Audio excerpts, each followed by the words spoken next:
Hello, this is Sonara, And this is Madeline. and we're reading the County Press for Friday the 9th of February 2018. But first, there's some society news. On Tuesday, the strollers will be meeting on Tuesday the 13th of February for a walk through Ventnor Park. The minibus will be leaving Millbrook House at 9:15 a.m.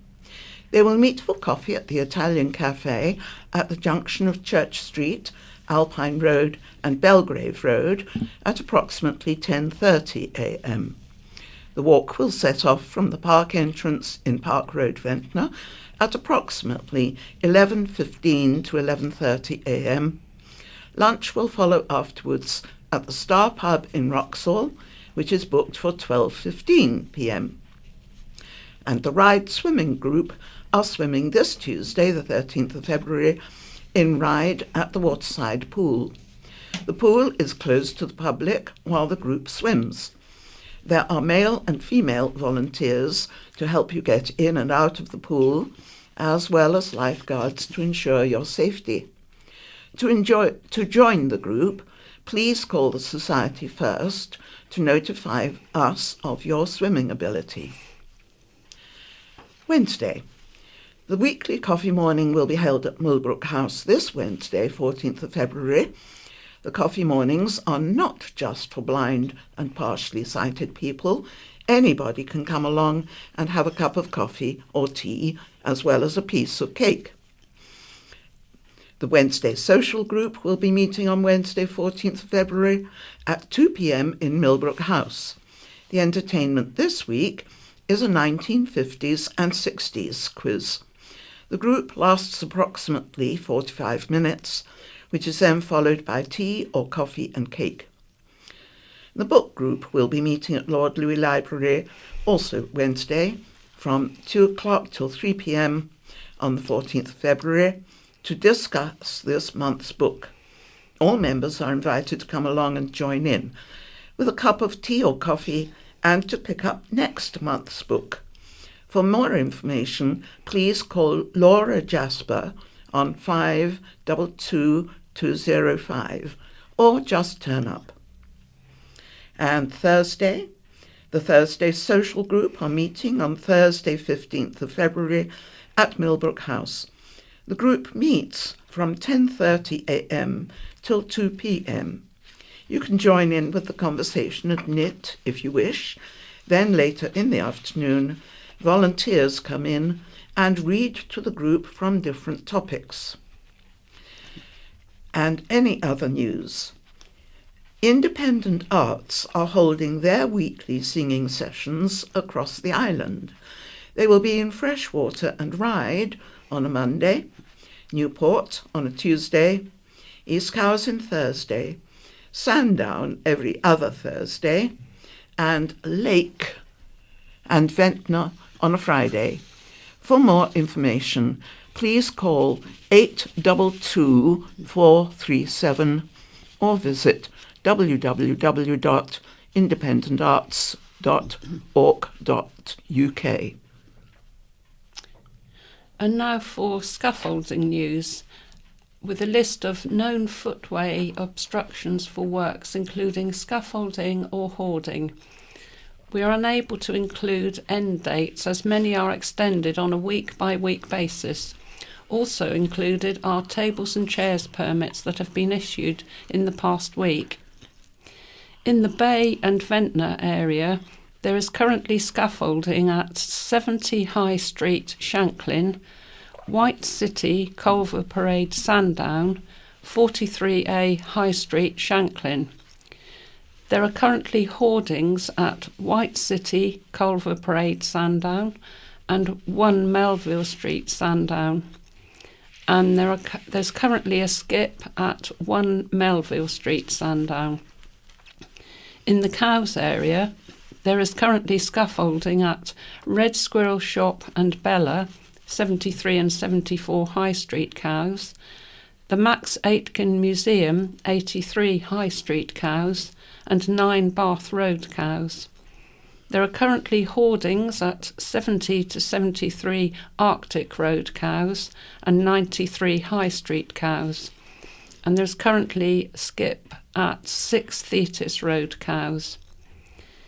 In the Newport area, there is currently scaffolding at 38 Key Street, Newport, 18 Lugley Street, Newport, Domino's 41 St James Street, Newport, on Bowling Green Lane, Braunston House, Lugley Street, Newport, Malthouse Court, Crocker Street, Newport, 3 and 4 Holyrood Street, Newport, the former BHS store, Pyle Street, Newport, 45 New Street, Newport, 75 Elm Grove, Newport, and Brystone Viaduct, Military Road, Brystone.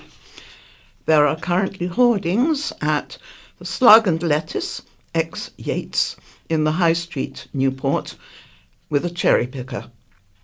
There are currently skips at the former BHS store, Pyle Street, Newport, 68 Upper St James Street, Newport, and new scaffolding is due up at Readers, 33 South Street, Newport, due up on the 19th of February 2018. And in the Ryde area, there is currently scaffolding at the Yarbridge, 99 New Road, Brading, the Star Inn, High Street, Ryde, 16 Cross Street, Ryde, 11 Well Street, Ryde, the Leather and Suede Shop, 21A Union Street, Ryde, the Corner House, Church Street, Seaview, ABRI, Madeira Road, Seaview, 51 to 52 High Street, Ryde. There are currently skips at the Slipway, High Street, Seaview, and new scaffolding is due up at the Royal Victoria Arcade in Union Street, Ryde, and that's due up on the 19th of February. And new skips are due at Holy Cross Church, Pitts Lane, Binstead, due on the 21st of February 2018. And in the West Wight area, there's currently scaffolding at 2 Tennyson Road, Freshwater, and there are currently skips at Florin's, High Street, Yarmouth. And this week's In Touch.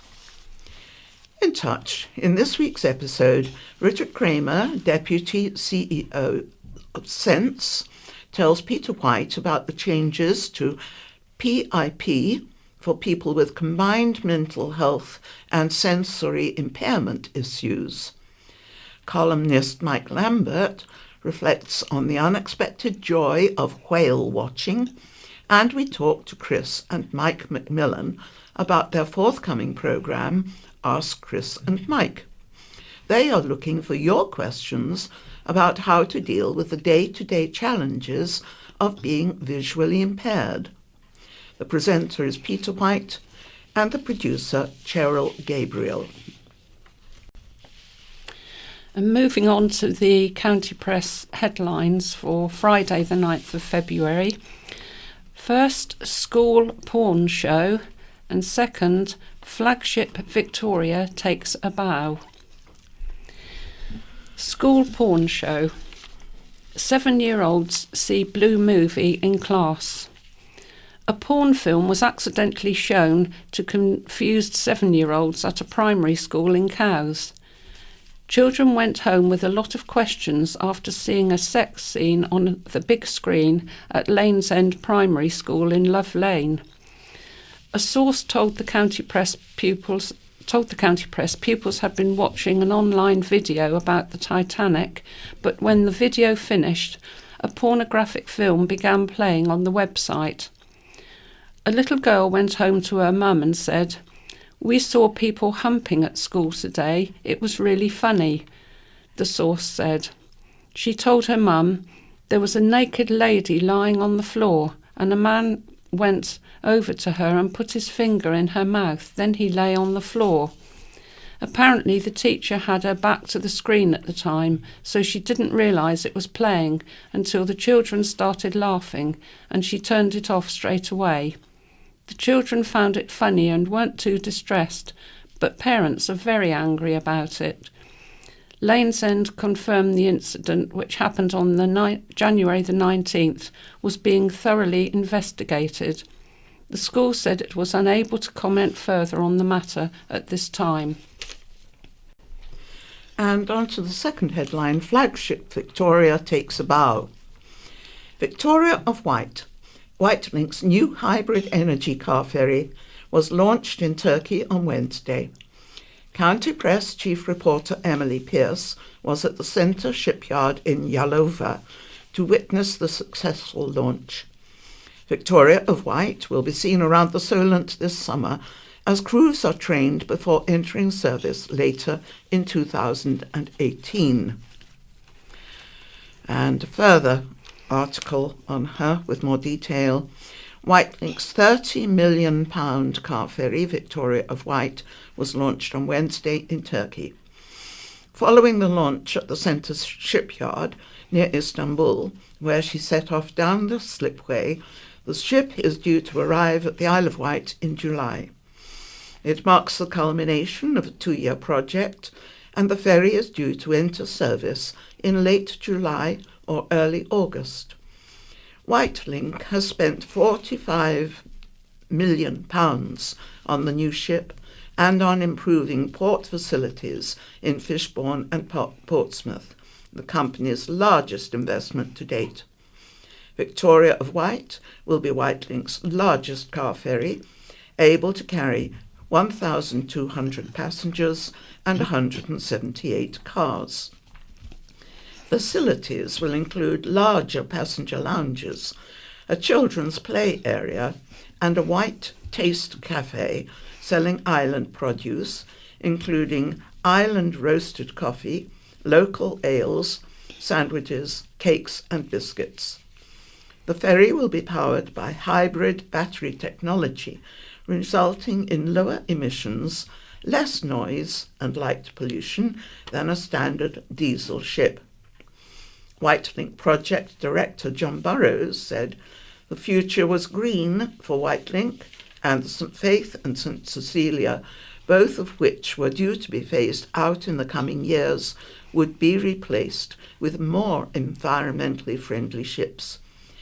We didn't have enough space on the Fishbourne to Portsmouth route to keep up with demand, and this £45 million investment is about making sure we have the capacity and are fit for the future, he said. Green technology is crucial. The Isle of Wight is a fantastic place to live and visit.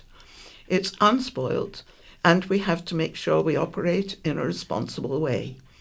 Currently, the technology for an entirely electric ship is not there, but in 5 years, who knows? This is the first ship on the Solent with this technology. It's a real step forward. It was a textbook launch. The ship is sitting in the water exactly as we had hoped, exactly as calculated. We have spent 2.5 years visiting the yard to get to this stage, so it's a very important day for Wight Link. I'd like to thank our friends at CEMRE, CEMRE, who have worked long and hard to get us here. Marine Park set to be given funding go-ahead. More than 500 jobs could be created over the next 3 years with the development of sites, including Kingston Marine Park, according to the Isle of Wight Council. Uncertainty has surrounded the development of the marine park and the future of the island's marine industry in recent months, and work stalled due to a lack of funding in September. One firm, previously based at Venture Quays, has already relocated to Scotland due to the uncertainty over the future of the shipyard. However, the Council's Cabinet is due to give the green light on Thursday to assembling a public and private sector funding package for the 14.5-acre waterside location. This is part of a £1.8 million investment in island sites over the next 3 years, which will also include refurbishing BAE systems at Cowes. The council is in the final stages of buying the site from Homes England and has commissioned a full financial appraisal for its development, which is expected to include a hoist deck and further site works for businesses that can construct vessels equivalent in size to the new Red Jet 6. Cabinet Member for Regeneration and Business Development, Councillor Wayne Whittle, said, "We are committed to investing in the island's long-term economic future, and protecting and building our marine sector is a major pillar of our regeneration strategy." Council tax will rise by 5.99% under the finalised budget proposals. An average Band D taxpayer will see their bill rise by around £100 a year, with 3% of the rise going towards funding adult social care, the rest used for other services, including a pay rise for council staff. The council is facing a £16.5 million deficit following a £6.1 million reduction in government funding and increased pressures on adult and social services. To reduce this deficit, £7.5 million in cuts have been made to services across the island, including the closure of Brandstone Farm, the removal of the grant from the Domestic Violence Project, and £149,500 cut to health visiting and school nursing budget. Council leader Councillor Dave Stewart said, "Tough decisions have had to be made in this budget, but it is a balanced budget. It's a lawful budget and one that will protect and improve services while allowing us to invest in our island's future. Our number one concern is for the council to be financially balanced and sustainable in the long term, and there are real signs of optimism in this budget that we are moving towards this goal. We have been able to reduce our funding gap in the upcoming financial year, and we are rebuilding our reserves to a credible level, which creates some more headroom to transform the way we do things. More than £10 million is proposed to be spent on capital projects to safeguard services with long-term regeneration plans and an increased income generation to boost the island's economy. Capital expenditure can only be spent on long-term projects and not on day-to-day running of the council. Education services are one of the main beneficiaries from the budget, with £1.25 million spent improving school infrastructure. Councillor Stewart said, "Our initial focus has been about regenerating the island's economy and securing inward investment. We are well into the delivery of that strategy with projects such as Newport Harbour, Ryde Industrial Park and Kingston Marine Park, so that we can grow our income." And there's a second short piece. Cuts will put people at risk. Cuts to mental health services and the domestic violence project will put people at risk, it has been warned. Wight Domestic Abuse Support Hub, Wight Dash, Chief Executive Fiona Gwinnett, said she was deeply concerned by the decision to remove the grant from the domestic violence project. She said, "There are no more efficiencies we can make. More services are going to have to be cut. I don't want to have to turn people away." Mental health charity Mind echoed similar concerns. Head of Policy and Campaigns Vicky Nash said, "If people don't get the support they need, it puts them at risk of becoming more unwell, which in turn can make treating the problems more difficult and costly." And some more details on the Isle of Wight budget for 2018-19. On spending, 3% of the rise will go on funding adult social care. The other half will be used for other services and a pay rise for council staff. 1.24 million to improve school infrastructure, including £850,000 to extend Shelfleet Primary School, £70,000 to improve Queensgate Primary School multi-use games area, £1.7 million in grants to adapt people's homes for independent living and to upgrade council residential homes, including the Goldings and the Adelaide. £300,000 repairing harbour walls and £240,000 on coastal defences.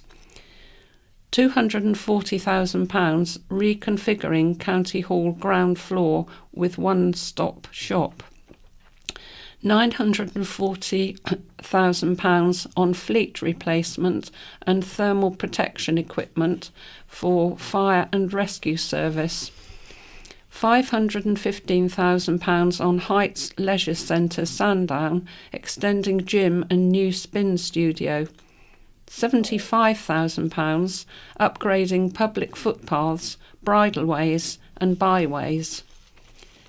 And cuts, total saving of £7.5 million, including £1.6 million from residential care packages, £153,000 from mental health support services, £492,000 from maximum level of council tax support from 80% to 70%, £149,500 from health visiting and school nursing, £61,700 from sexual health, £70,300 by closing Branston Farm, £30,000 from early years training budget, £12,000 from fire and rescue service equipment budget, not replacing non-critical equipment, £16,000 from domestic violence project, and £8,000 from community libraries. Inquest into woman's death. An inquest into the death of a 21-year-old Northwood woman was opened at the Isle of Wight Coroner's Court. Scarlett Higgins of Wroxall Close was found by her sister, face down and not breathing, the inquest heard. CPR was performed and paramedics attended. The night before her death, Scarlett had been for a night out at Fever and Boutique nightclub in Newport with her friend. A post-mortem examination found that Ms. Higgins died of cardiac arrest as a result of sudden, unexpected death in epilepsy. The inquest was adjourned until May the 10th. Bitcoin, that will do nicely, sir. With digital transactions becoming more advanced and convenient for customers, an island hotel has become one of the first in the country to join the Bitcoin revolution. The family-run Nightingale Hotel in Shanklin is thought to be the first holiday accommodation on the Isle of Wight to allow visitors to pay for their rooms and services using the cryptocurrency. Although well known in international holiday booking company Expedia already accepts bitcoins and other similar cryptocurrencies as a means of paying for flights, hotels and other holiday services, very few hotels and accommodation businesses in the UK have adopted it. But the Nightingale Hotel's co-owner Dino Joachim said he believed in the use of new technology such as digital currencies as an additional convenience for customers, alongside those who preferred to pay for their accommodation by traditional means. Mr. Joachim believes Bitcoin is a new technology that will, like the internet, catch on and eventually become the norm in the way people make transactions. Bitcoins have been around for a while now, and it's a growing technology. It's the way to go, I think, he said. Everyone is talking about it at the moment, and I thought we might as well start using bitcoins for our business. We have it on the tills now. It will also feature on our new website in the next week or two and be promoted on Facebook. Customers will get exactly what they want at the point of sale. I definitely think people will be spending digital currency to do their shopping and booking their holidays, say, in the next 5 years. It is a big leap for us to use bitcoins. Broken chain on floating bridge. The blighted Cowes floating bridge is set to return to service today, Friday, 8 days after it was halted due to a broken chain on its loading ramp. The Isle of Wight Council was due to test the problem-plagued bridge yesterday, Thursday, and anticipated it would resume service at 7 a.m. today.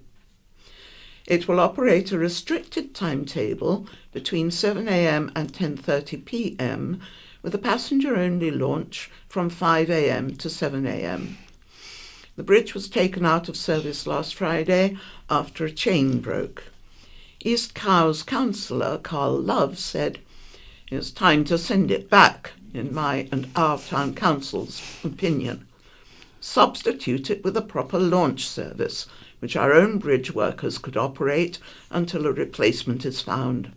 At least this would be a reliable service. I know this is a political decision, but nothing remains fixed about this bridge, and we all continue to suffer the anger of residents. No one can call this a reasonable testing time anymore.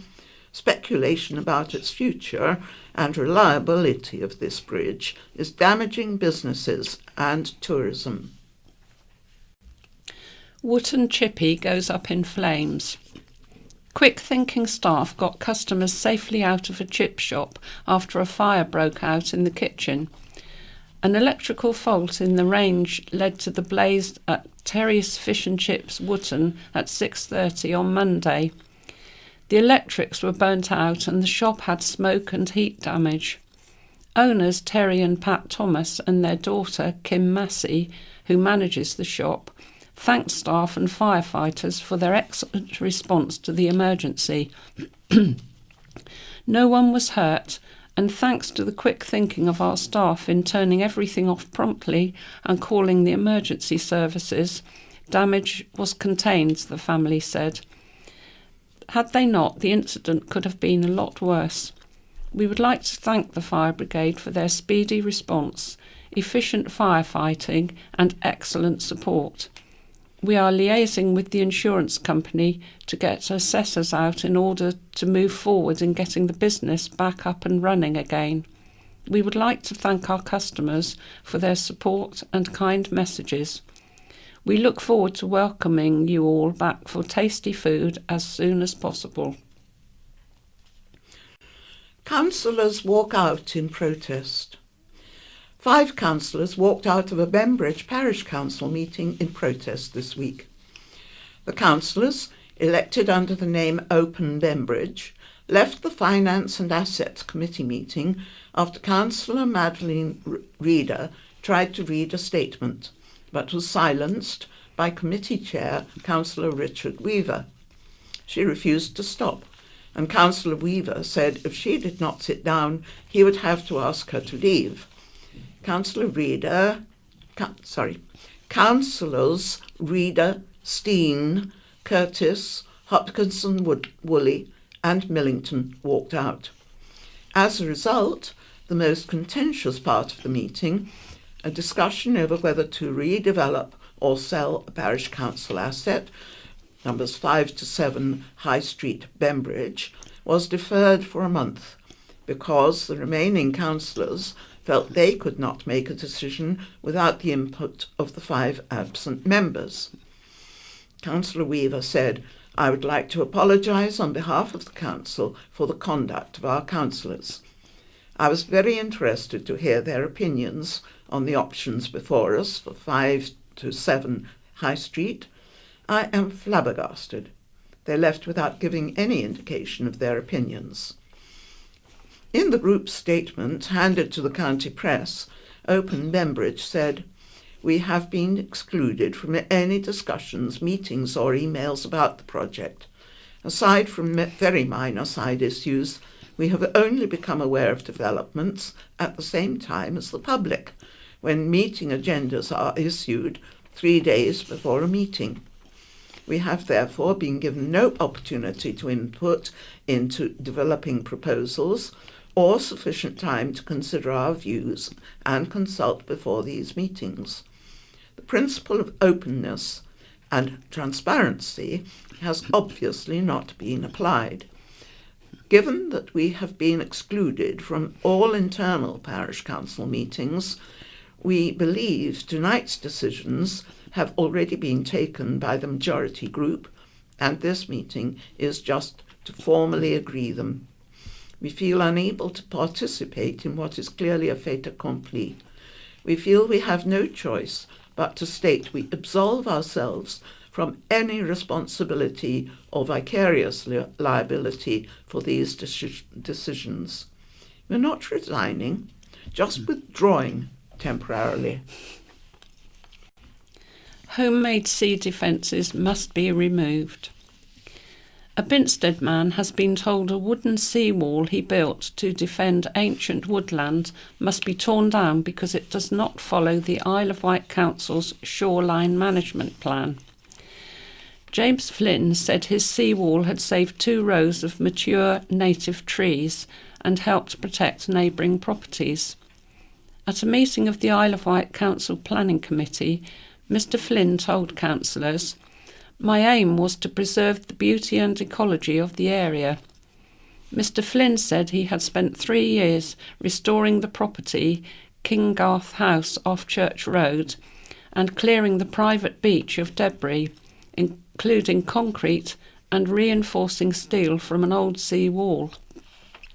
Ward Councillor John Kilpatrick said, "Mr Flynn has restored the building to its former glory and improved the overall appearance of the area at his own expense. He has also made the beach safe. He now realises he should have consulted with the planning department. Removal of the sea wall would have a severe impact on the environment. I am hoping common sense will prevail." A planning department officer who recommended councillors rule against Mr Flynn said the wall was not protecting anything because it was not in the beach's erosion zone, and even if the sea did reach the wall, it would not be strong enough to defend against erosion. Councillor Jeff Brodie said, "We have planning policies in place, and it is our job to protect these policies. I feel sorry for the applicant. I know he has spent a lot of money on his developments, but ignorance of planning policy is not a defence." Councillor Matthew Price said, "Some high-quality work has been done here, and I can't see how it makes any sense to remove it." Councillors voted 4-3 in favour of the officer's recommendation for removal, with 1 councillor abstaining. After the meeting, Mr Flynn told the county press, 17 Binstead residents, many of whom I had never met, wrote in support of the planning application, and there wasn't a single letter of objection. I live in hope common sense will ultimately prevail, and we reach an amicable solution to the current impasse which has been allowed to drag on for significantly more than 2 years. Neither the Environment Agency nor Natural England object.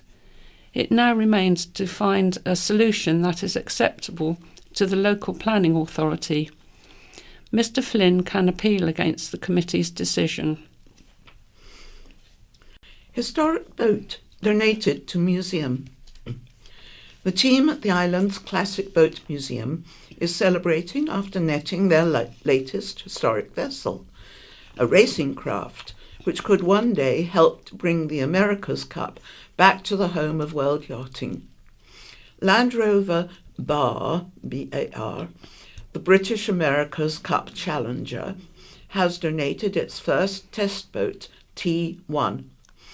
The AC-45 catamaran has been helmed by team principal and skipper, 5 times Olympic champion Ben Ainsley.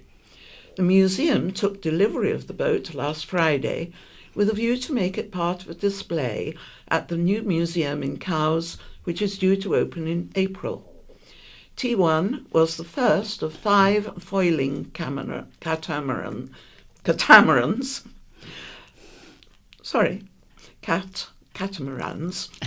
to be launched by the team in October 2014 and was used as a test boat for training sessions on the Solent in the building up to the team's campaign for the 35th America's Cup in Bermuda.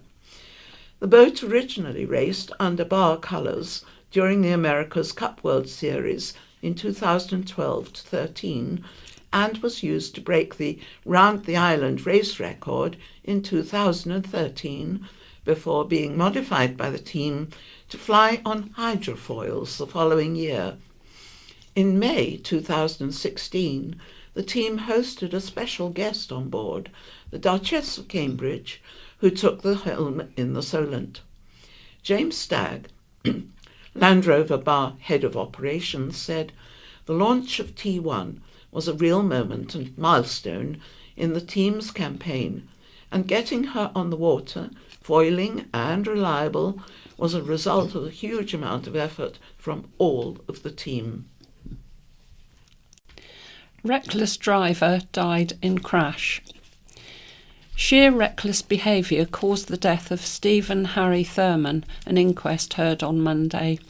The 30-year-old, known as Stevie or BV, died instantly when his car overturned on the military road at around 11 p.m. on August the 18th, 2017. No other vehicle was involved. Mr. Thurman, unemployed of Victoria Road Freshwater, had purchased the Daewoo Takuma that day and had driven it throughout the afternoon and evening, despite only being a provisional licence holder with no L plates and having non-drivers as passengers. He was not familiar with the car, was uninsured, without an MOT, and was more than twice the drink-drive limit. Previous cannabis use was also detected. Earlier in the day, he had spun the car 360 degrees, and one passenger, Shania Kant, sent a text to a friend saying, "LOL, me and the boys have just gone for a drive, but if I die, I love you, mate." Isle of Wight coroner Caroline Soumaret said, "The deceased should not have been driving at all. As a provisional licence holder, he was not entitled to drive. He had been drinking throughout the day and was over the drink-drive limit. He had also used cannabis at some point before death, which is never an enhancement to driving abilities.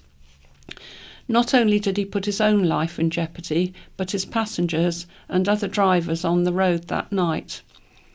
Only one life was lost, and that is one too many, but it was sheer dint of good fortune there were not more.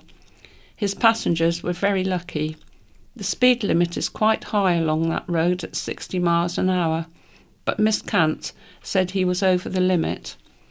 Once the car left the road, it travelled a huge distance in the cornfield, and Stephen suffered catastrophic injuries. He died instantly. He had broken his neck. It was driver error and sheer reckless behaviour, I'm sorry to say. The coroner concluded he died as a result of alcohol and drug-related traffic collision. New name for charity. It is New Year, new name for one of the island's oldest charities. The Isle of Wight Society for the Blind has rebranded and will now be known as Sight for Wight. The decision to update the name and logo was made to broaden the appeal of the charity. Chief Executive Miriam Tong said, "While we are proud of the origins and heritage of the charity established in 1895, it is important to ensure the widest group of islanders who might benefit from the charity know that we are here for them." She added, "Our core charitable objectives remain the same as we endeavour to provide information, support and services to benefit islanders affected by sight loss." houseboats proposal comes under fire. Houseboat owners at Bembridge Harbour are opposing plans to slot more boats between existing ones. Bembridge Houseboats Association said its main concern was increased fire risk. Association chairman Jeremy Gully said, "Fire on board a houseboat is every owner's nightmare. Salutary lessons should have been learned in recent years after serious fires on Ringstrom and Zambezi, yet it appears the Harbour Authority wants to cram 9 more boats in between existing ones, seemingly oblivious to the real dangers of fire spread and potential loss of property or even life. When the fire service attended a fire that totally destroyed the Zambezi, close neighbour Briar 2 had to be hosed down to cool it. Yet the proposals include putting another boat in that very gap, and some of the proposed new plots are in even smaller gaps. There may be room for a few more without taking silly risks, but this proposal seems surprisingly ill thought through, particularly coming from a responsible statutory body such as a harbour authority.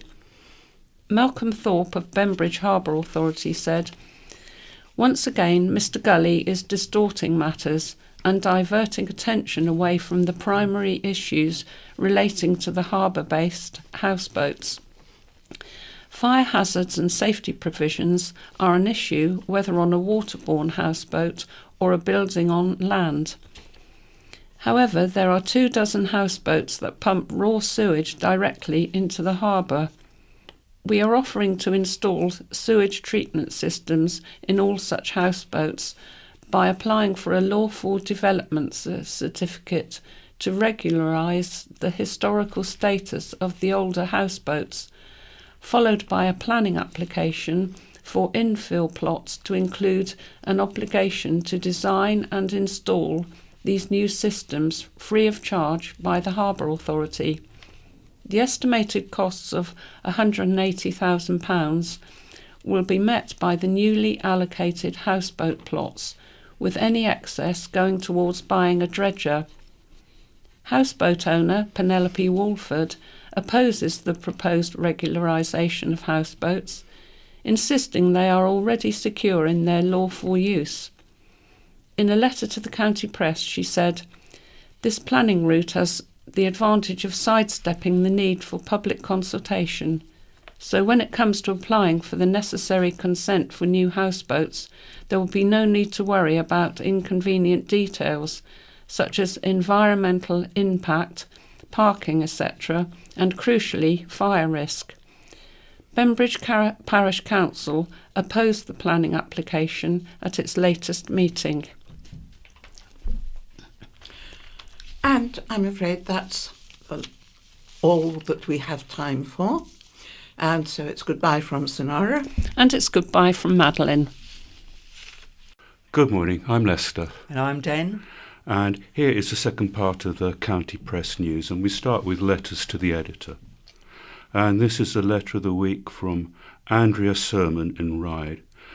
"Can someone please explain to me why someone is sleeping rough in a Ryde shop doorway? Just 100 yards away is a private house that has been left empty for 6 years, and goodness knows how long before that. I thought there was a government law that no property could be left empty for longer than 6 months. This was supposed to help alleviate the national homeless problem.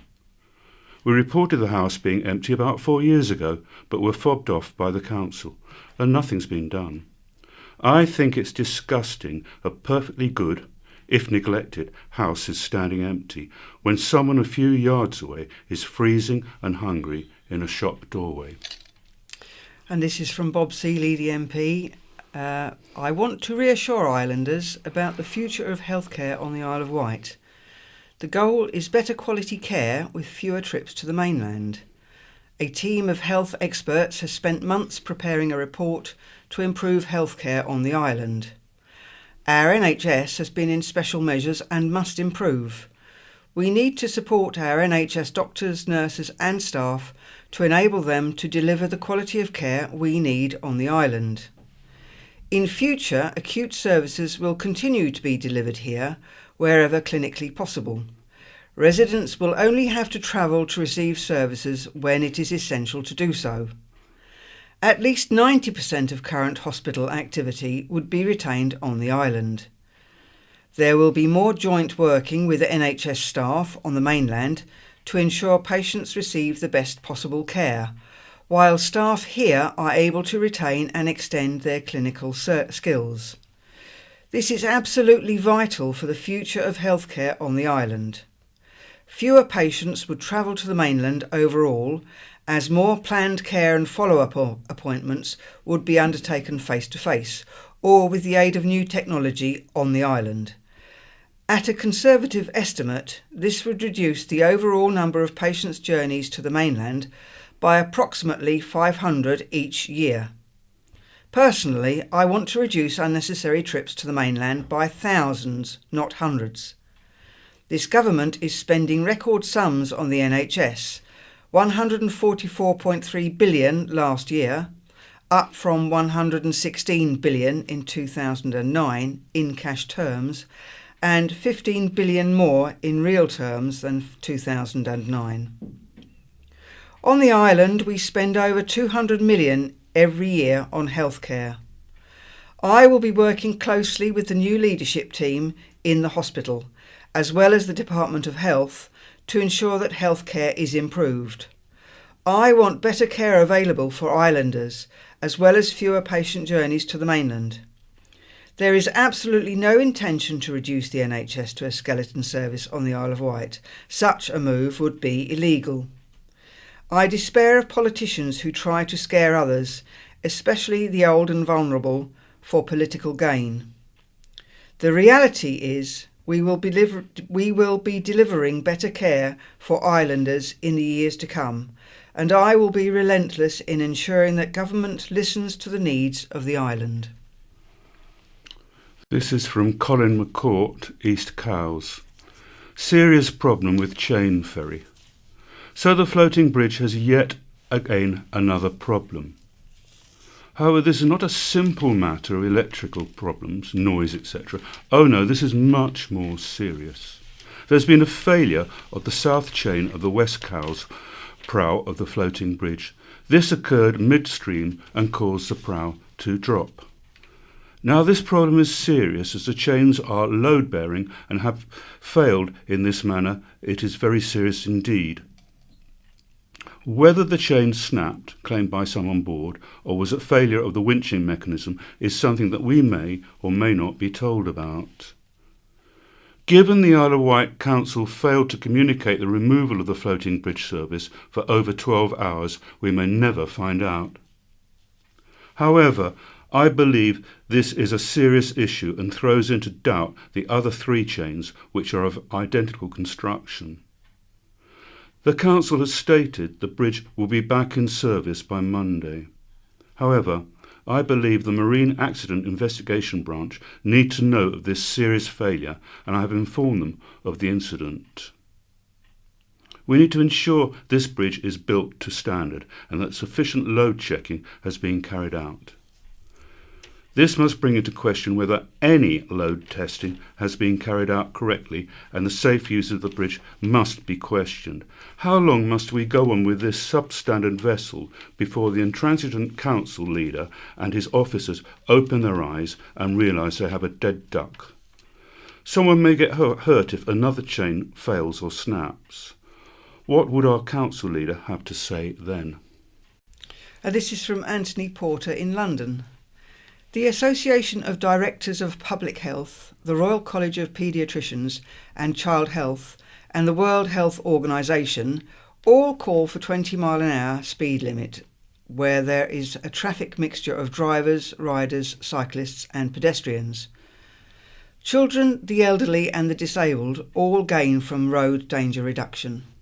Public health have a duty of care to look after the well-being of all, and thus 20 miles an hour is a win-win at all levels.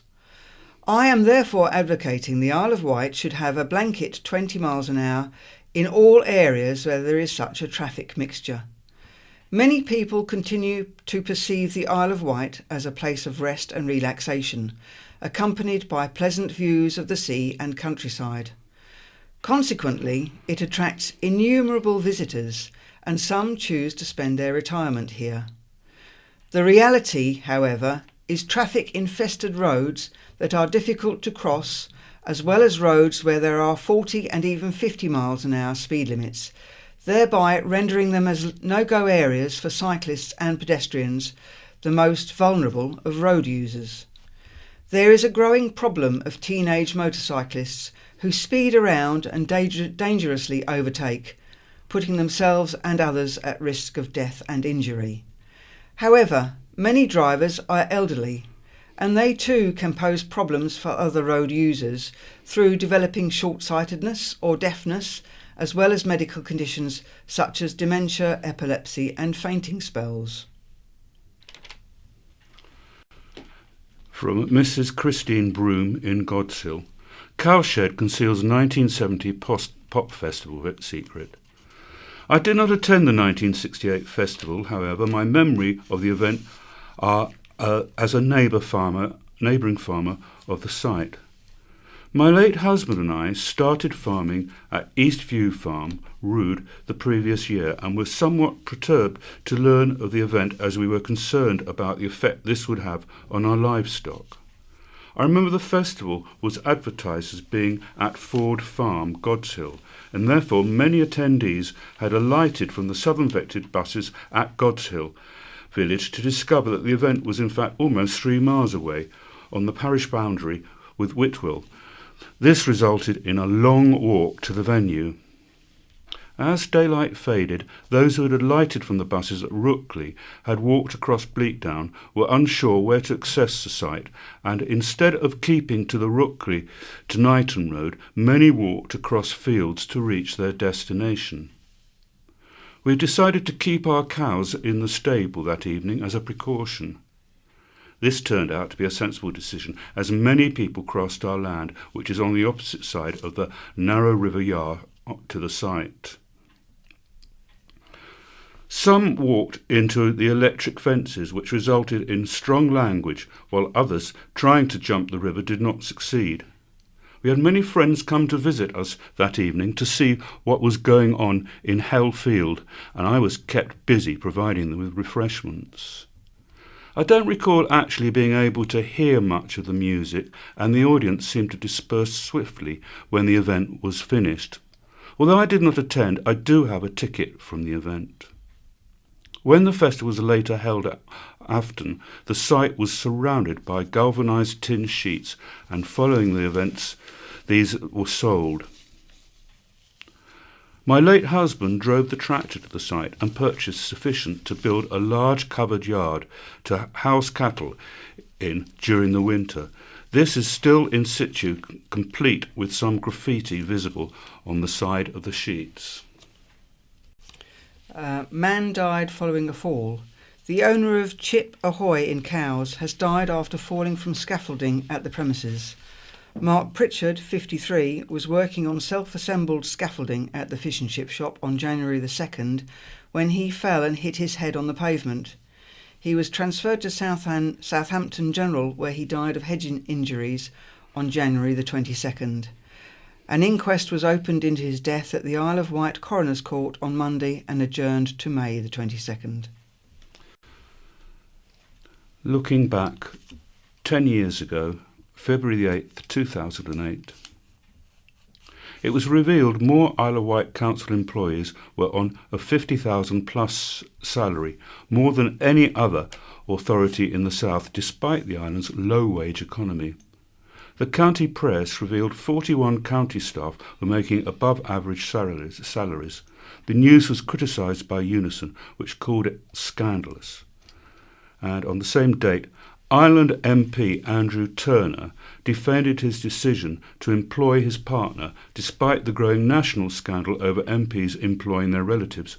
Mr. Turner said she worked far beyond her contracted hours and her support was necessary to his work as MP of the UK's largest constituency. And this is 25 years ago, February the 5th, 1993. a new 2.5 million Crown Court complex was to be built on the outskirts of Newport. The new court would be next to the modernised and extended Broadlands House government offices in Staplers Road. Building work was due to be finished by March 1994. There was to be one permanent courtroom, plus the flexibility for a second one to deal with informal hearings and civil matters. And at the same time, plans to restore Totland Pier to its Victorian glory were unveiled by its new owner. Henry Leeson of Knighton planned to devote his spare time to refurbishing the pier. He stressed plans were very much in the early stages. And jumping back to 50 years ago, February the 10th, 1968, the estimated 4,000 cost of a scheme to provide covered walkways for staff and patients at the Royal Isle of Wight County Hospital Ryde was criticised. And going back even further, 100 years ago. 75 years ago, February the 13th, 1943, there was strong criticism of the police merger at a Newport Parish Council meeting. Opposition was raised against the merger of the force with Hampshire, with one member stating, "The circumstances of the Isle of Wight not only justify but demand a separate police force." And at the same time, farmers on the island were encouraged to produce their own seeds at a meeting of the Isle of Wight Horticultural Association. Mr. Thompson of the National Institute of Agricultural Botany said the UK was entirely dependent on foreign sources for supplies, and it was not because these seeds could not be grown in the country. It was because the foreign seeds had a brighter, more attractive appearance. This is February the 9th, 1918, 100 years ago. Letters were received from island men who took part in the capture of Jerusalem. One, Reginald Martin, said, "We had 2 nights and a day in the soaking rain during the fighting before the city surrendered. We were among the first troops to march into the city and were received with shouts of welcome by the inhabitants." And 2nd Lieutenant G. Whittington of Calbourne was reported missing from the Western Front. He had previously served for more than 2 years in France with the Grenadier Guards and had risen from the ranks. His father received information 3 other officers reported missing at the same time and were captured as prisoners of war in Germany. The project was recommended by the Finance Subcommittee, which was looking at linking outpatients and the eye departments to the main hospital building. Mr. V. Walker said he was appalled at the estimate as it seemed excessive. He said for £4,000 it was possible to build a bungalow with all the required services. This is Wight Memories. Where did you spend your Friday and Saturday nights? And this is about nightclubs long ago, or long gone, sorry. Islanders have shared their photos of the Isle of Wight nightclubs from years gone. Things have changed a lot over the years. Clubs have been and gone. The roll of honour of clubs now gone includes the likes of Colonel Bogies, Court Jester, Zanies, Beachcomber, Cobwebs, Keats, Holliers, La Babaloo, the Carousel, Patsy's, the Ride Queen, the Medway Queen, Barney's, Temptations, the Fort and Livingstone's. The latest island venue to close its doors was Yates in Newport, which shut last Sunday. Island DJ Ian Moody, who started out in the Jolly Sailor and Colonel Bogies and is still spinning discs today, some 20 years later, at Fever and Boutique, has seen a lot of the changes firsthand. The island's nightclub offering has diminished in recent years, Ian said. Several pubs and bars have evolved their entertainment offering by hosting DJ-led nights, including the Hog's Head in Newport, for example. Things changed in 2017 with the opening of a Fever and Boutique in Newport, part of a national chain of multi-room venues, playing different music genres in its 2 rooms. This was a big move forward for the island's night entertainment scene, which, judging by its popularity, is very much here to stay. Times have changed, but the island's venues have adapted to the changing times, and I imagine will continue to do so in the future. On board the floating clubs. A key part of the Isle of Wight's nightclub heritage was the floating clubs on board the Medway Queen and later the Ride Queen. The Medway Queen Club was situated on board a Dunkirk veteran paddle steamer at what is now the Island Harbour Marina from 1966 to 1973. Its sister ship, the Ride Queen, also a paddle steamer, later took over. The Medway Queen was pulled out of the Medina mud and became the focus of a restoration project carried out by the Medway Queen Preservation Society. The Society is continuing to raise funds to restore the ship to its former glory, but it won't be returning as a nightclub. Cameron and Other Victorian Giants by Laurie Little. Works by photographer Julia Margaret Cameron, whose home was in Freshwater, are being showcased at the National Portrait Gallery, London. Victorian Giants, The Birth of Art Photography runs from the 1st of March to May the 20th. The new exhibition reveals Victorian photographers pioneers Julia Margaret Cameron, Lewis Carroll, Oscar Rechlender and Clementina Howender, four of the most celebrated figures in their field. It will include previously unseen works and a notorious photo montage. Julia Margaret Cameron, 1815 to 79, was a middle-aged expatriate from a colonial Ceylon, now Sri Lanka, who, with her unlikely contemporaries, formed a bridge between the art of the past and the art of the future, influenced by historical painting and frequently associated with the Pre-Raphaelite Brotherhood.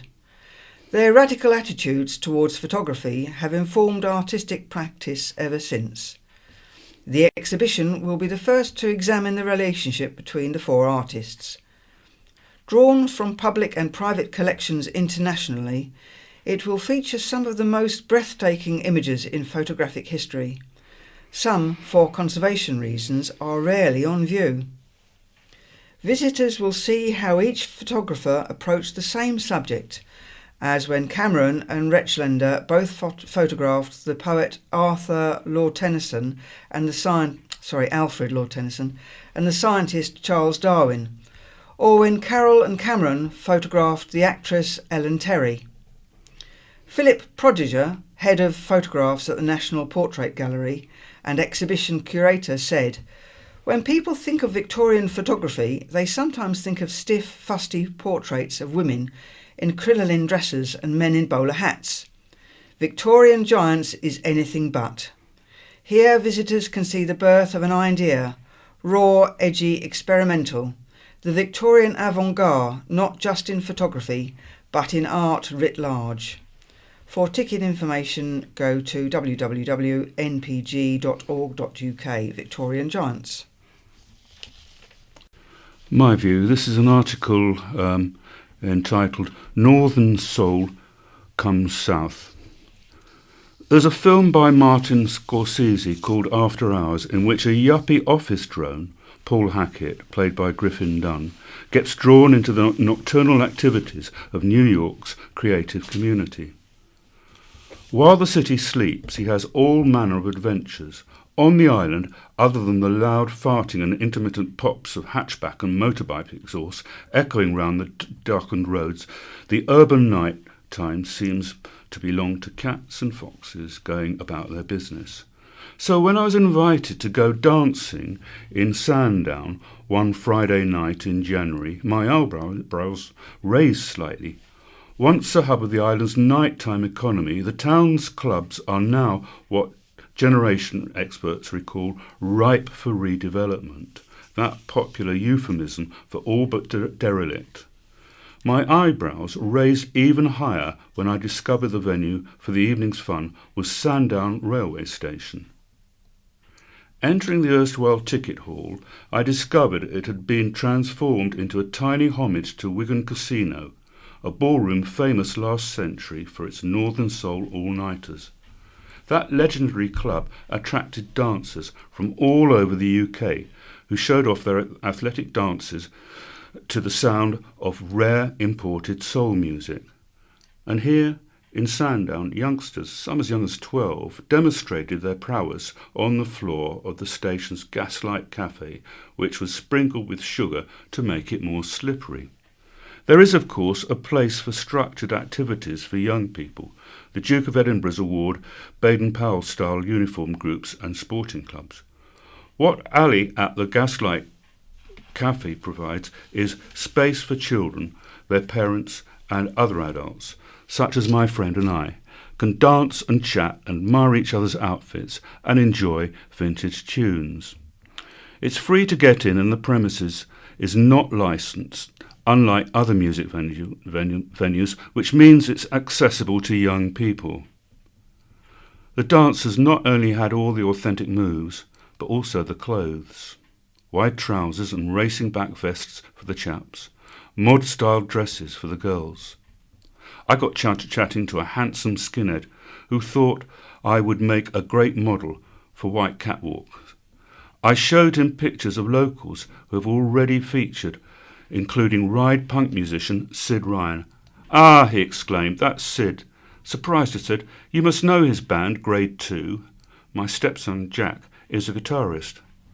The chap turned away from the picture of Sid on my phone, looked me in the eyes and said, "I've been in your house." I did a double take. This skinhead was a childhood friend of my stepson, who I'd last seen when he was a schoolboy. "Lewis?" I asked. "Aye," he answered, laughing. Once again the Isle of Wight doing what it does best. Choir welcomes non-singers. The Shanklin-based off-key community choir, aimed at adults who think they can't sing, is looking for new members. The group, which has a varied and interesting repertoire, from pop songs to show tunes, meets at Shanklin Methodist Church, Regent Street, every Tuesday from 6:30 to 8 p.m. Judith Stratton, who runs the choir, said, "If you're looking for a pick-me-up or something to shake off those wintry blues, then come and get involved and start singing your stresses away. No auditions required, just turn up. All abilities are welcome." For details, search for Off-Key Community Choir on Facebook or contact Judith on 07736 151 632. History of St Helens. St Helens Historical Society's next meeting will include a talk by Island archivist Richard Smout. The meeting is at the Community Centre, Guildford Road, on Thursday at 7:30. The talk is entitled, "What do the Oglander Papers Tell Us About St Helens and Seaview?" The Slipshod Singers and Brightstone Barnacles will present a fun concert in the West Wight later this month. Book your tickets now for what promises to be a foot-tapping concert in aid of the Needles National Coastwatch Institution, the NCI, on Saturday, February the 24th at 7 p.m. in Freshwater Memorial Hall. Around 70 islanders act as unpaid volunteers for the NCI, and proceeds from the event will help pay for watch keeper, timing and equipment. Tickets, which include an interval drink, are available from Freshwater Memorial Hall on 752-956 and other outlets throughout the West Wight. There will be a raffle with prizes including Brittany Ferries, Red Funnel, Hayes Travel and D&S carpet vouchers. Find out about how Countess Isabella de Fortibus. A talk about the powerful 13th century woman who held ownership of the island until her very last will be given at Newport Key's Arts Centre on Wednesday. West Wight historian John Medland will be giving his latest talk on independent Countess Isabella de Fortibus. And her dates are 1237 to 1293. It is the latest of Key Art's new educational programme. Hidden Heroes of the Isle of Wight, a series of talks by local historians, is about celebrated island characters, and this event starts at 7:30. Expect a right old knees up. The Wurzels are playing at this year's Garlic Festival. In 1976, the Scrumpy and Western Band hit the top of the charts in the UK with the hit Combined Harvester, and followed it up with another big hit, I am a cider drinker. They've been playing around the country and appearing on TV ever since, and will grace the Garlic Festival stage on Sunday, August 19th. Everyone loves the Wurzels, and everyone loves food, so what could be better than putting the two together for a summer Sunday full of fun, said festival organiser David Holmes. The band's Tommy Banner added, "We played at the legendary Isle of Wight Garlic Festival 8 years ago, and the crowds gave us a real warm welcome, so we're sure they'll do the same again this time. It'll be a right old knees up." The Garlic Festival is one of Britain's top food shows and centres around the island's world-famous garlic, a range of other foods and family fun. It takes place this year on Saturday, August the 18th and Sunday, August the 19th. Tickets go on sale soon, and more bands, acts and chefs are due to be announced. And this is what's on at the theatre this week. We've got Don't Dress for Dinner, the Apollo Theatre, Newport, and that's on Friday and Saturday starting at 7:30pm. And then Jimmy Carr, the Best of Ultimate Gold Greatest Hits Tour, is on at the Shanklin Theatre, and that's Saturday at 7pm and then again at 9:30pm. Spotlight Isle of Wight presents Rainbow Cascades, and this is at Shanklin Theatre, and this is on Sunday at 6:30pm. And Rob Orton, The Hair Show, Ventnor Exchange, that's on Thursday at 8pm. And Key Arts presents An Eclectic World of Music. There will be something to cater for all musical tastes at Newport's Key Arts throughout February and March.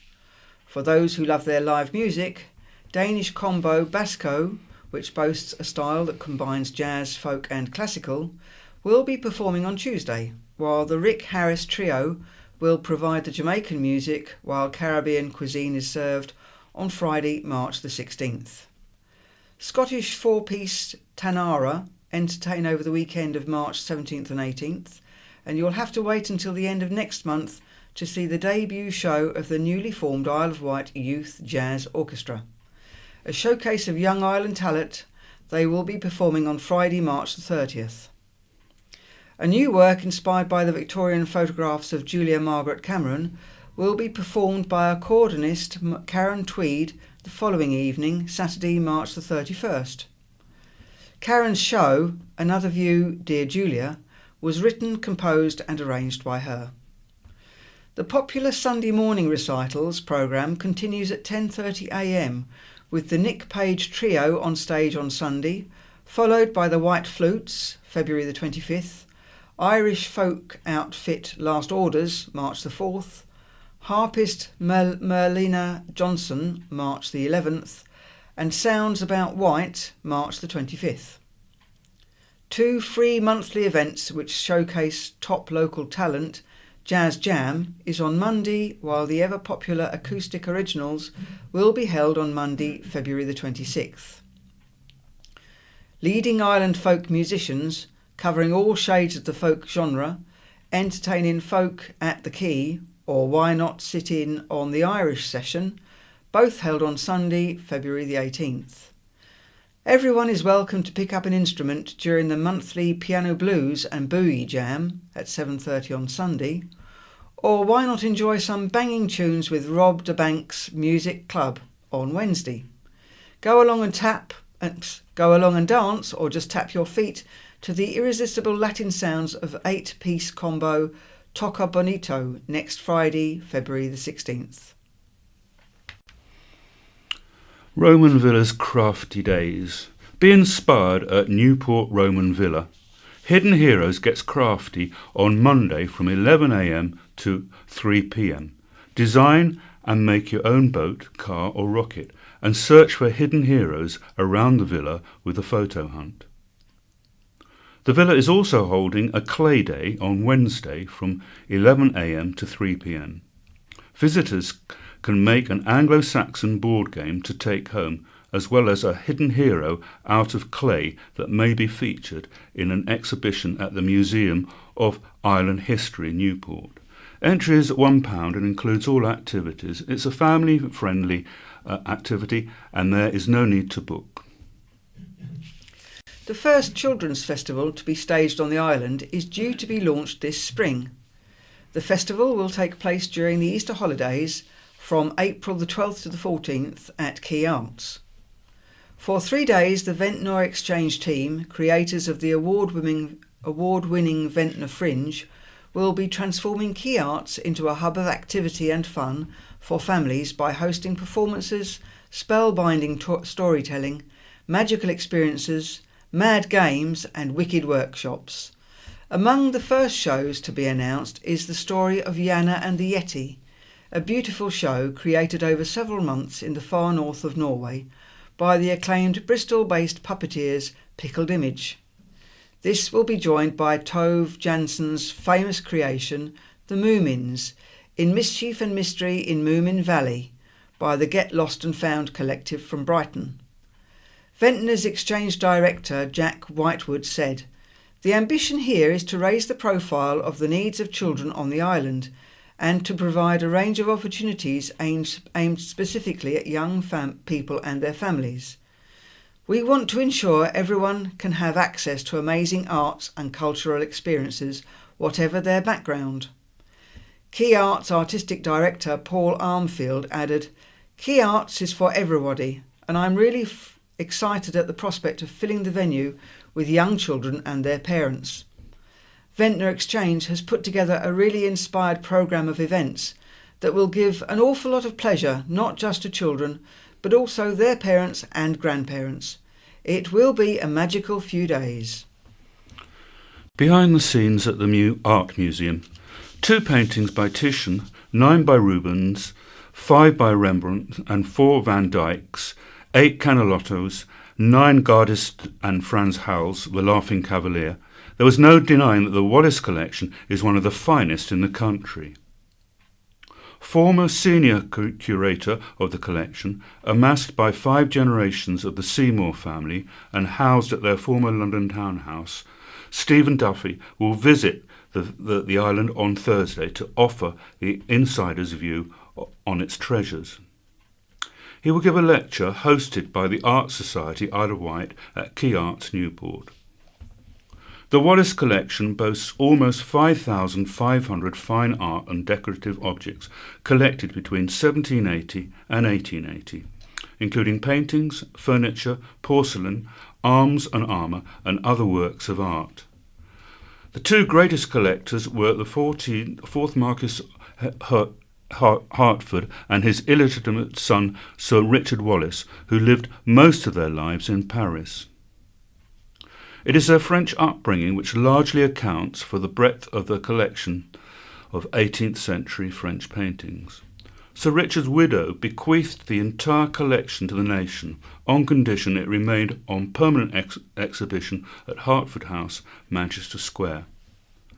The lecture will tell the fascinating story of the Wallace collection's formation and introduce many of its finest treasures. Tickets are available on the door. There will be a bar and light suppers will be available. Soul Sensations Shalimar in Mix. Soul band Shalimar will perform at Jack Up the 80s.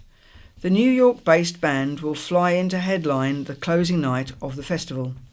They will join Tapau, Toya Wilcox, Chesney Hawkes, Five, Martin Kemp, Leo Sayer, Shack Attack and S-Club. Organisers said, "Shalimar are one of the most successful soul groups of all time, selling 25 million albums worldwide. They will whip the crowd into a frenzy with their slick yet playful dance routines and massive hits such as A Night to Remember, I Can Make You Feel Good, Friends, Make That Move, There It Is and Take That to the Bank. They are guaranteed to deliver a dynamic blend of funky feel-good music. It's the band's first island festival performance and the perfect crescendo to the biggest party of the summer. Jack Up the 80s takes place over August the 11th and 12th. A limited number of £45 early bird tickets are on sale until February the 28th and are available from jackupthe80s.co.uk and the County Press. Ridiculous Farce is huge fun. Set in the heart of the French countryside, Don't Dress for Dinner, performed by the Apollo Players, is a farcical romp through marriage, adultery and mistaken identity. It opens in a converted barn, where Bernard is planning a romantic weekend with his Parisian mistress while trying to hastily pack his wife off to her mother's. When Jacqueline's suspicions are aroused, Bernard informs her his good friend Robert is coming to stay, but his alibi backfires when Jacqueline immediately postpones her trip. She has been having a secret affair with Robert for some time. This happens within the first 10 minutes, and half an hour later 3 more characters have been added and the lies increasingly embellished. There are many twists and turns in the plot, but it is cleverly written and it is an easy and enjoyable play to follow. Steve Taverner and Chris Turvey play the central couple, well cast as both shrill and deceptive. Pete Harris plays Robert, who is at first flustered with the ever-expanding lies but quickly begins to make the situation worse by adding further ridiculous complications.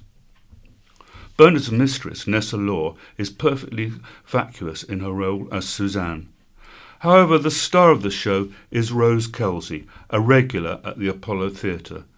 Caught in the perfect storm and forced to play a multitude of different parts, she is delightfully scheming and uses the opportunity to make a tidy profit from the men's lies.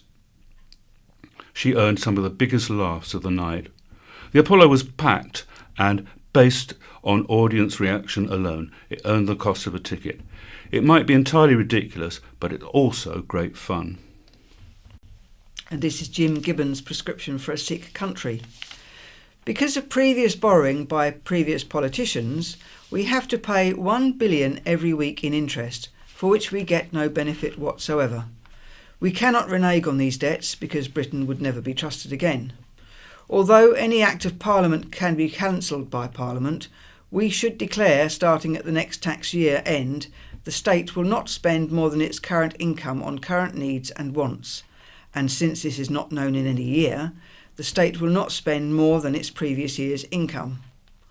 Borrowing would be allowed for capital projects audited by the Bureau for Fiscal Responsibility. We would have to stop robbing our children, who will have to pay off these debts or pay interest forever. Because prisons are full, courts are giving multiple suspended sentences to the criminal.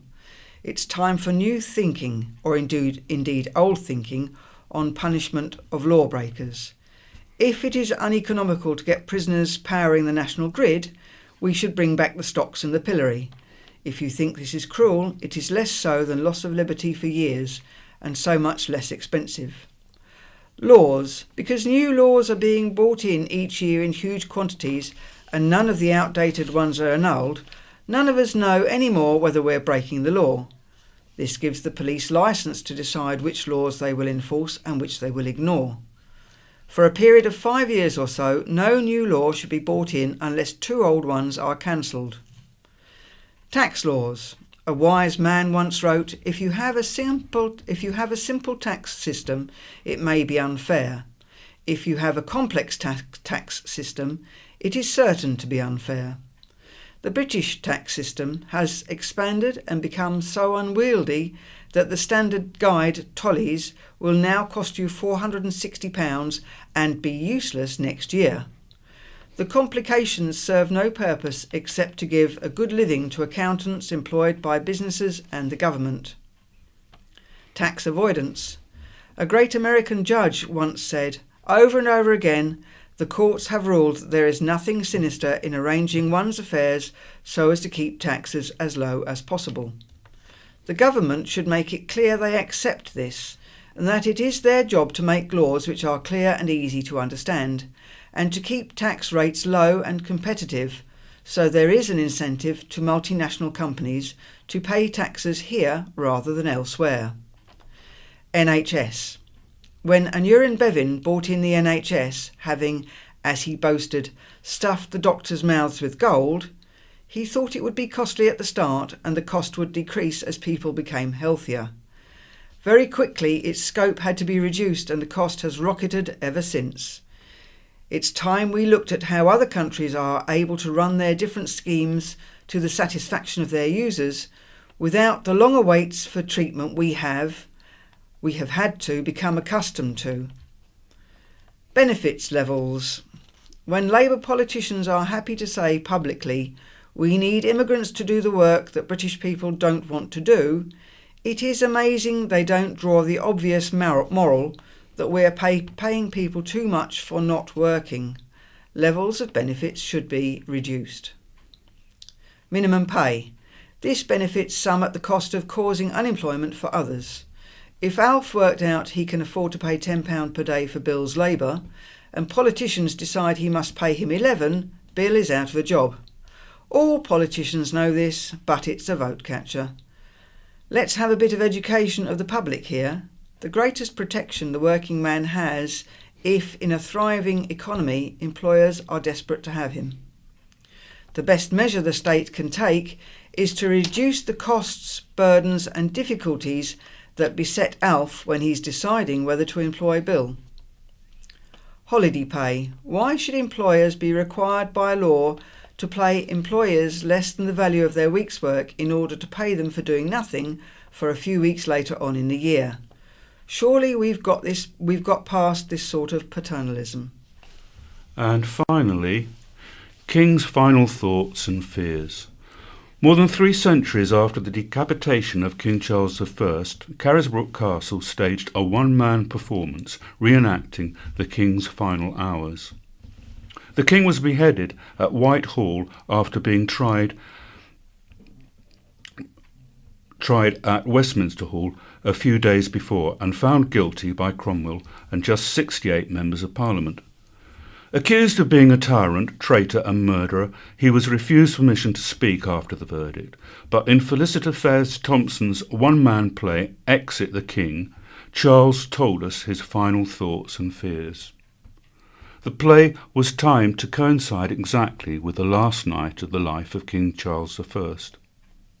King Charles was played by Graham Pountney, who has appeared in touring regional repertory and West End productions during his 45-year career. His TV and film appearances include EastEnders, Hustle and New Tricks. Felicity Fair Thompson, writer and filmmaker, studied at the University of London, and her documentary about Carisbrooke Castle has been broadcast on Sky TV. And it's goodbye from Leicester. And goodbye from Den. This is the BBC. This is In Touch, the magazine programme for people like me who are blind or partially sighted. I'm Peter Wight. Thanks for downloading this week's edition. Good evening. Tonight, more controversy surrounding PIPs or personal independence payments. We'll be discovering what effect a recent court decision could have for some visually impaired benefit claimants. And watching whales may not be a complete waste of time, even though you can't see them. I've always thought there are some experiences, like mime, the Northern Lights and keeping tropical fish, that are largely wasted on someone who's totally blind. I remember a good friend once teasing that for my next birthday he'd get me a ship in a bottle. And right now I'm afraid that whale watching will turn out equally meaningless. So, not the rugby team, but the mammals then. More from Mike Lambert later in the programme.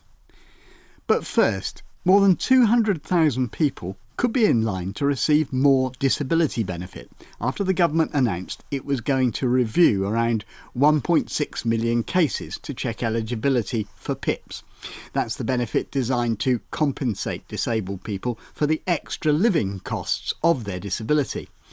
This follows a judgment that the way in which PIPs has been assessed up until now discriminates against people with mental health problems. But despite this apparently good news for a section of the disability community, Richard Kramer, Chief Executive of Sense, which represents people with complex disabilities, including those who are both deaf and blind, feels that some visually impaired claimants might not benefit from this review. It's caused a good deal of misunderstanding and confusion, and yesterday Richard Kramer told me why. People have said, great, that means my whole claim is going to be reviewed, I'm going to have a reassessment. And we're saying, no, it only applies to that particular descriptor in relation to planning and going on journeys. And the government have said there'll be no face-to-face assessments. They will do a reassessment, but we don't know when or how or fully what resources have been allocated, and they'll only relate to that particular aspect in terms of planning and following journeys. Now, of course, the business of following journeys and planning journeys is something which is relevant to visually impaired people, and there are quite a lot of your clients who are themselves visually impaired. What's the absolute direct relevance to visually impaired people? It will be directly relevant. I mean, first and foremost, it's always important to take a more holistic view. So it's not just about the practical support that you may need, but to recognise that actually you may have support around your mental well-being. But I suppose if you're someone with a sensory impairment and say you can't follow the route of an unfamiliar journey without support, whether that's from a person or from a dog or support or aid, you currently would receive 10 points. Now, if you say, actually, I have a mental health problem and that impacts on my ability to go out and I have a sensory impairment, you could receive an enhanced rate. So it could make the difference between a standard rate or enhanced rate of PIP. In the main, the difference of £36 a week, which is quite a significant sum for an individual. But it is on a case-by-case basis. And could that mean, therefore, that people who find getting around stressful, as indeed quite a lot of visually impaired people do, that could be interpreted as an indication of stress, and the stress may be caused by the blindness? Yes. It won't be sufficient to say, I have a sensory impairment and I also am anxious or worried. You need to show that anxiety or worry impacts on your ability to go out. It really is quite defined within that descriptor. The wider issue is that actually, how are assessors going to reevaluate? If they haven't completed a very good assessment or they haven't got very good evidence on your case file, it may make it difficult for an assessor to conclude, well, actually, we should have upped someone's entitlement to PIP. The system is only as good as how it is applied. And we know there are wider concerns about assessors' knowledge and the accuracy of reports. Could you be a bit more specific? I mean, what are your concerns about the way the assessments are done and who actually does them? So we've had news of more money being given to providers to carry out assessments at a time when there are so many appeals against the assessments decisions. I think we've reached 68% success rate in people taking appeals. And that's because of the quality of assessments and because of the assessor's lack of specialist knowledge. It's not just about having the right facts, but it's also about interpreting those facts and understanding how someone's sensory impairment can really impact on their daily life. So specifically, which people with visual impairments might this directly affect, and who maybe should be making indications, waves, noises that they need to be reassessed? Well, first of all, they should wait for the DWP to come to them. I wouldn't suggest today that people with sensory impairments should be phoning up the DWP. What should happen is the DWP should review their case notes, they should review the awards given and hopefully adjust those awards. But that will only happen if they wrote it up or reflected that conversation in their report. And because there was an inbuilt bias against those who are talking about mental health problems, we can't be guaranteed that the report actually reflected that conversation at that time. And we've had too many examples where reports don't reflect conversations, and it's very sad that we still have this scenario where people have said, well, you can move around unaided in your house, so you can clearly go outside. Just because somebody can get around their living room without the support of their guide dog doesn't mean that they don't need support outside the home. And those kind of things do make a difference. And that's why people are still very anxious about the assessment process, regardless of these changes. One final point. The government's always made it clear that it was concerned about the cost of the benefits bill. Do you think we're seeing something of a change of heart in the decision not to appeal against this decision, despite there still being tight fiscal control? I would like to hope so. on so many fronts. It's not just about disability benefits. On social care, wider issues, the focus is on older people. There's little attention on disabled benefits and people's rights. I mean, the government did change their heart around this issue, and that's a good thing. We also have to remember that there was a High Court judgment that found the changes brought in by the government to be unlawful. So, yes, this may be a more positive indication of a new dialogue with disabled people, but I think let's just see what the future brings. Richard Kramer of Sense. In their statement to us, the Department for Work and Pensions quoted Sarah Newton, who's Minister for Disabled People, as saying that following this judgment, they'll be identifying claimants who may be eligible for more support under PIP. She says there's no need for claimants to do anything and no one will require a reassessment or be asked to attend a meeting. Instead, they will write to those who are entitled to more benefits. But there was no comment on Richard Kramer's reservations about how the original claims were assessed. Now, if you're blind, it's not always easy to judge how much you're going to get from a day out. How visual will it be? Will things be described to you? Or will you just sit there like a lemon while everyone else oohs and ahs? Mike Lambert describes such a day, which took a surprising turn. Before our boat can depart, the captain's running through a few health and safety details. Forecast says it's going to be pretty rough out there today, he warns over the tannoy. We'd recommend seasickness medication. And remember, folks, if you do start feeling sick, it's always calmer at the back. We're okay. My wife, my daughter and I had our tablets at breakfast. And right now, on my urging, we're standing at the absolute bow of the boat. Because I'm determined to have a front row seat at this show, even if it proves totally pointless. 2 weeks ago, when I insisted on booking this trip, the idea of getting up close to a Pacific grey whale had seemed appealing. But now, leaning against the cold steel railing, I worry I'm leading my family on a fool's errand. I've always thought there are some experiences, like mime, the Northern Lights and keeping tropical fish, that are largely wasted on someone who's totally blind. I remember a good friend once teasing that for my next birthday he'd get me a ship in a bottle, and right now I'm afraid that whale watching will turn out equally meaningless. Exiting the harbour, the captain points out some colourful jellyfish and a group of California sea lions sheltering under a pier.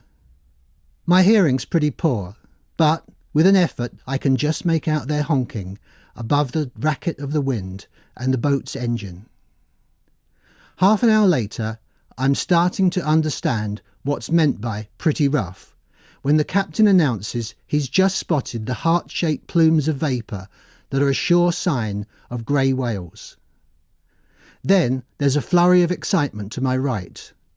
Far off at 2 o'clock, my wife can just see the rounded backs of 3 whales, dark grey with white blotches sparkling in the sunlight. There's another ripple of excitement and I ask, "What's that?" My daughter explains that one of the 3 just flipped its enormous tail in the air before taking a dive. Eventually we leave the 3 greys and head out into deeper water. Now the captain's interested in a patch of sea where there's a lot of bird activity. He guesses they're probably feeding on a shoal of krill, and where there's krill there could be humpback whales. The captain's seen something. The boat's turning, the engine's flat out. We're in pursuit. We're taking a tremendous hammering, lurching side to side as well as up and down. Sprays coming over the rail, and something I hadn't noticed till now, a horrible thudding sound every time the hull plunges back into the waves.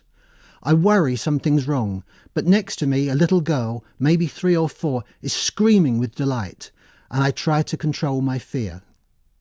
And then something extraordinary, an eruption of joy that starts with the gasps of a few observant individuals, then has everyone whooping and whooping hysterically. "What's happening?" I ask my wife, but she's too breathless with excitement to speak. Over the tannoy, the captain explains a 45-foot humpback just breached, jumping clean out of the water, twisting in mid-air and crashing back into the foam. "Did you hear it, Dad?" my daughter asks. "No," I admit, although there is another sound still echoing in my mind, that blossoming of joy and unaffected astonishment I'll never forget. A moment later, the captain cuts the engine. One of the humpbacks has just swum under the boat and surfaced a few yards ahead of us, where it's snorting out its spent breath. "Can you hear that?" my wife asks. "Yes." And then I hear it again, and a third time, even closer, almost under my feet. "There she blows!" someone shouts as a veil of warm droplets descends over my face. I can smell and actually taste the salty, seaweedy breath that seconds before had been in the creature's lungs. A humpback whale just sneezed in my face, and you don't get better or more intimate than that. Mike Lambert, almost taking us there. Now, a new approach to one of our most popular occasional series, Blindness for Beginners. Now, it's what it says on the tin. It's aimed at people new to blindness or partial sight, answering the questions that we often forget to ask on this programme because we perhaps think it's too obvious. But for a programme coming up in about a month's time, we'd like you to put those questions to a visually impaired couple, Mike and Chris Macmillan. Maybe, Mike and Chris, you'd just like to introduce yourselves to the audience a little bit. I'm Chris, and we've been married for 41 years, but we've known each other for about 44 years, and I'm partially sighted. I'm Mike, and I've been retired about 5 years. I have some sight, and I used to work as a technician. And Chris has been very good to put up with me all that time. Right. So just give us an idea, the two of you, of the kind of areas that you would be happy to answer questions on, and perhaps which, you understand are things that cause people difficulty. Well, we definitely go with life in the kitchen and bringing up a family. Yes, I think that's a fair one. I would like to add it if anyone wants a little bit of information about starting work, job interview, whatever. I'm fairly confident from my first job to my last that I got away with it fairly well. We've had experience of losing sight and regaining it with Mike, whereas mine's been fairly static. So we can appreciate the suddenness, and we've adapted, I think, almost since we were able to, since technology and gizmos appeared. I mean, one of the things we used to talk about a lot on the programme, perhaps haven't quite so much recently, maybe because of technology, is the whole issue of lighting and how you make decisions about how to light your house. Yes, that's one we definitely know a lot about. Yes, being a miserly sort, I've looked for efficient lighting as well. So I've tried quite a few different things over the years, and we're fairly pleased with what we use now. One of the things that maybe will help concentrate people's minds is that question, what would I really have liked to know in advance when I was losing my sight? Have you two got views on that? What you've had to find out the hard way? I suppose much of it is the modern designs make it harder. So we've been frustrated more with what came, because what we had when we first started out together was easy to see. Things like the hi-fi, the white goods, the cookers, all those sorts of things used to be really easy to use. But now they're nearly always black or small print and things. But you didn't know that when in the 1970s, because everything was just so easy. So I think we've been taken by surprise as the world has moved on, that what we didn't know at the beginning, we didn't know we didn't know. And just one other very quick thing. I mean, technology, there's so much about it now. Mike, are you happy to take on questions about almost any aspect of technology for visually impaired people? Oh, yes, I think so. I mean, if we don't know, we'll be honest and we'll say we don't know, but quite happy to try. Right. Well, if you say you don't know, we won't put it on. Mike and Chris Macmillan, thanks very much. We'll look forward to the questions flooding in. You can phone your questions for Chris and Mike to our action line for 24 hours after tonight's programme on 0800 044 044. You can email in touch at bbc.co.uk, or you can click onto Contact Us on our website. Finally today, some sad news. They don't need the fairy stories, they burn the books in their yard. Their lives are real and rugged, they think their lives are so hard. No need to... The amazingly versatile musician Reg Webb died last week. He was 70. Reg was blind. He spent 50 years in the music business, playing just about every kind of music you can imagine. He worked with artists like Linda Lewis, Nick Kershaw and Suzi Quatro. He was a member of several bands and a frequent solo performer as well. Pianist, saxophonist, guitarist. If you handed Reg Webb a bucket and spade, he'd have knocked a tune out of it.